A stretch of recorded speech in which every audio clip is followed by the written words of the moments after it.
Okay guys, these are the hand tools that you're going to actually need to put this AS2 sizer together. You're going to need a drill of some kind. You will need a 3/8 drill. You will need a 9/64 drill for the roll pin, the anti-twist pin, and a 4mm. Most of the bolts are all 4mm Allen headed bolts. 2 1/2-inch spanners, we call them spanners not wrenches, 2 1/2-inch spanners and 2 9/16 spanners is all the tools that you need, apart from whatever you bolt it down to the bench with. This is what you'll actually receive in the box. You'll get your AS2 basic sizer. You will also get this range of plastic bags will come along with it. In one you will find it'll be fitted with the 9mm slide in there. You've got the slide which is around about 40mm upwards, so all your 45 ACP, your 40s, and it actually will take a 50mm Smith & Wesson projectile as well. In the other bag that comes with it is one with a small hole. This is all your 223, 224s and that kind of stuff. Before you put them in, drop one of your projectiles in the hole and make sure that it sits in there. Even if it rattles a little bit, doesn't matter. If the hole's not quite large enough, well then just relieve the hole to suit your casts. What else you will get is the new press pin to replace the old press pin. This is the press pin that actually comes in the Lee press, and this is the one that you will have to replace it with because it has the actuator on the side. So that's the press pin that you will use. You'll get a bag with the top mounting bolts. You'll get a bag with the bottom mounting bolts, which are these two here. You'll get a hidden bolt, what we call a hidden base bolt. There's 3 exposed holes, and in the base of the sizer there's actually a 4th hole with a welded bolt in it. This bolt has already been set for that particular hole, so whatever bolts you want, I supply that one so you can bolt it down onto the table. You get a large tube locator, a couple of screws to hold the tube locator in place. I'll show you how they go. The anti-twist pin, and a packet with 2 long and 2 short spares, so if you lose one, drop one, or the dog runs off with one, you'll have one left, and the actual activating lever that makes the whole thing come together. Alright, this is where we'll start. Undo and remove the 4 bolts that actually hold this bridge part on here. Once you've removed the 4 bolts and washers, just take the slide unit, the main operating section, and just lay it to one side, and pick up your Lee press that you've bought and you've got at home. Now, you don't actually have to do anything to the Lee press. In the first version I had to drill a couple of holes, but you don't have to do that in this version. You've got 2 factory Lee holes in the top and the 3 what's normally base bolts in the bottom. So this time around, the good old press is going to actually slide in here upside down, like so. Take your 3 top mounting bolts and just drop them in the holes. Don't tighten them up yet until you've got all 3 in, and add to the packet that says bottom mounting bolts. Take the 2 screws out with a washer each and just relocate the bottom and put these in here. Next, what I'd like you to do is grab hold of one of your sizing dies, and this is with it has the collar that is actually a speed fit, so it just drops in, turn it 30 degrees and it's locked in place. Now, taking your slide unit, if you turn it over, you will notice on the bottom we've attached a small ring around the drop hole. And that ring actually is where the tip of your sizing die will fit in there and just touch the plate. On the original sizer, it was very hard to try and get the die and the hole to line up very close, which is why we decided to stitch that ring on there to try and keep everything and help you with your alignment. So taking this particular unit, slide the leg through, turn it over, drop it onto the die, and then take your 4 screws that you took out before and screw the screws back in.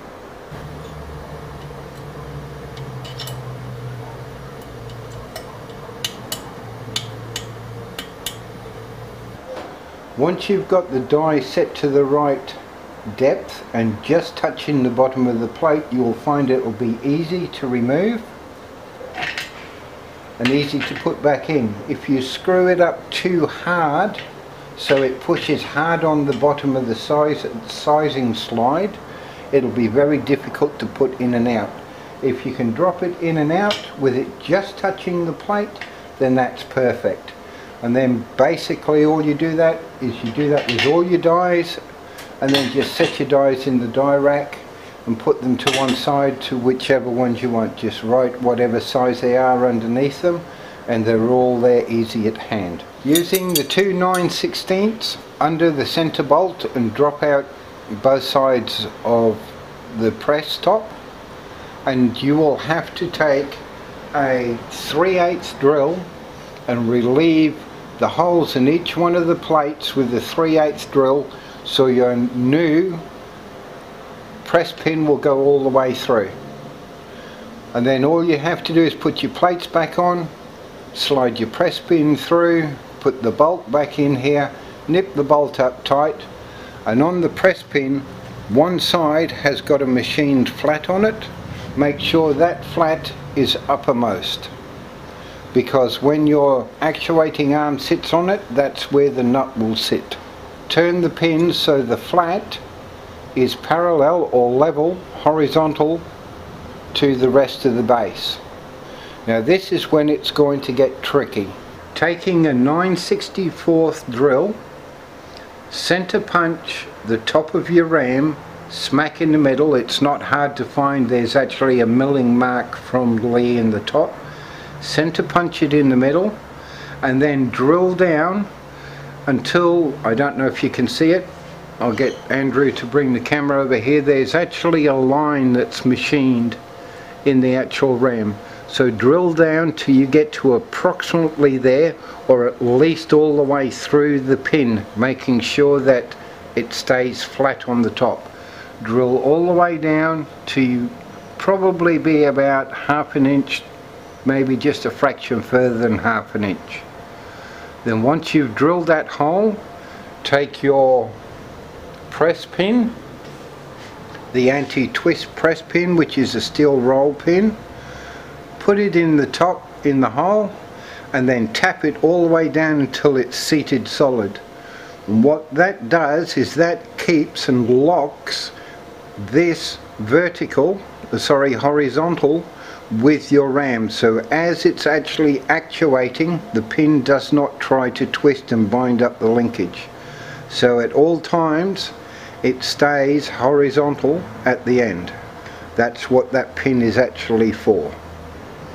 Okay, next piece, your actuating arm.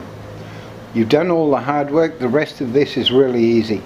Take your actuating arm, there's a retaining clip at the bottom, just push it up clear of the hole, and you'll have a lock nut on the top, or a nylot on the top. I'm cheating at the moment, I'm using a different nut. With the ram all the way up, slide it up through the hole and put the nut on the top, like so, and then lift your arm up, clip the ball in place, and then just slide the locating pin over the pin at the bottom. When you have the nut adjusted correctly at full downward travel, both the hole in the slide and the hole where the die sits underneath will line up. Let me just drop this die in here for the moment. Your manner of operation is quite simple. Taking your 9mm, in my case a 9mm slug, it will sit into the slide. The slide will move forward, drop it into the die, and then on the downward stroke the press will just punch it through and it drops through, size whatever size die you got. As the slide has gone back, it picks up the next one, and then the system is just continuously repeated over and over again for however many that you have in the delivery tube. Now what we shall do now is set up the delivery tube. You have two different tube holders. You have the small one, which is 9mm. If you're doing some of the very small 223, 224 type projectiles, I suggest that you actually slide your tube on the inside.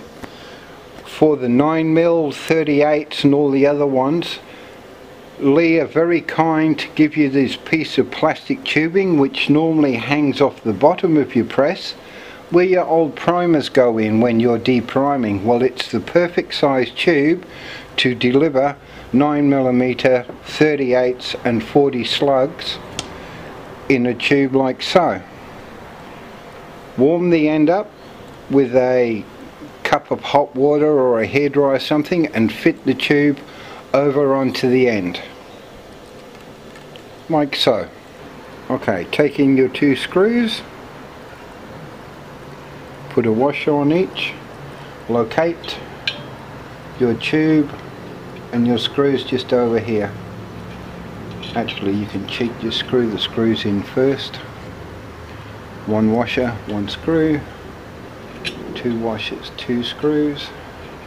Okay. On this side of the press is normally an aluminium leg standing on here which the original plastic tube used to slide onto.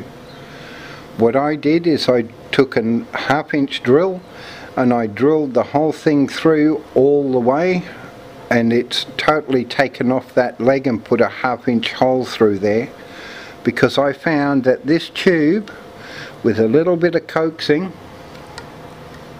let's turn it round the right way, fits perfectly through a 1/2" hole and will slide all the way down over the top of that and be in perfect alignment all the way up to the top, just like this, and then put the tube over the delivery and just leave it sitting like that. With the tube through the hole, it doesn't matter if it goes through the hole or it comes down just behind it. Comes down onto the tube locator here, which I've nipped up. Now what we'll actually do is we'll take a couple of the 9mm and we'll just drop them in the tube, as you saw in the first video that I did. These take about 26 all the way up until they're full. Now one of the things I have actually found is as you fill these all the way up to the top, the tube gets a little bit sort of very flexible, is the best way to put it. So what I've actually done in the top of the press over here is two holes have been drilled, and you can take two locating screws out of the packet. I'll just tear this one out, sorry Bob. This is actually Bob's press that I'm playing with at the moment. By screwing these in here, you make yourself a little bracket that just stands up in the air.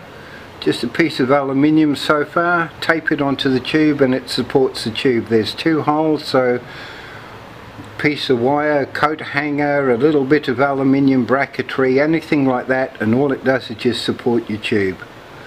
Because when your tube, like I said, when the tube is all the way full, this has got a tendency to wobble around a bit.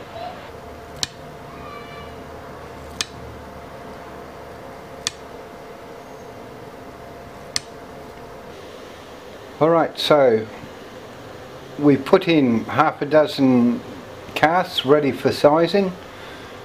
The location tube is as close to the surface of the slide as possible.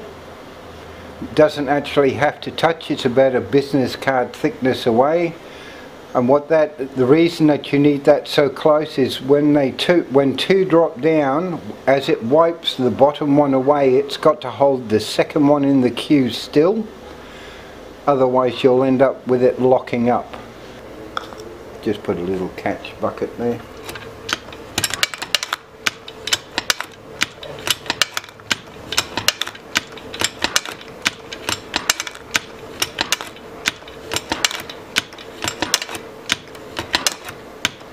And there we go. That's how easy it is. We now have, a couple of you guys have asked me how hard it is to change calibers. Well, it's actually very simple. All you've got to do to change calibers is move your tube pickup out of the way. Just loosen the two screws off, like so. Pull the tube off out of the way. Depending on the size of caliber that you're going to next, you can leave the small one on there or go for the larger one. And this basically is how easy it is to change calibers. On the actual slide arm that slides backwards and forwards, there's a retaining clip on the pin, and all we do is we just push that retaining clip backwards like so, lift it off the slide, slide the slide out. That's the 9mm slide. Go over here, grab hold of Bob's 50mm big hole, slide it in, push that back down, push the locking clip back over the top. They can be a little bit tight when they're brand new. Now what you will have to adjust is the top nut, because this slide is not quite over the hole, and that's done by just adjusting the top nut. Is if it's shorter, if you screw the nut down, it doesn't travel quite as far. If you screw the nut back up, it travels a little bit further. And now all basically you have to do is change your die out for whichever size you're going to use, because this is an old range recut. I don't shoot things that big. The biggest I shoot is something that size, but this one here, it fits through and it will drop through the hole in the plate as well. Just to recap, basically everything is simple. Mark where you want it bolted down.